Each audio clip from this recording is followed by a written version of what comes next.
Welcome to Power Time. I'm John. I'm going to introduce you to our tech here at MidNite Solar, Mike. And he's going to show us how to remove a power board and then reinstall a new one. Mike, want to show us? Thanks, John. Right, today I'm going to show you how to remove classic control board and install a new one. Alright, let's get started. First, you're going to stick your fingers in between the power board and control board. Put your thumb on the terminal block and this inductor here.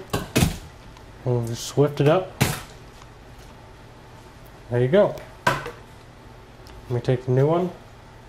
And it's kind of tricky to line it with these pins.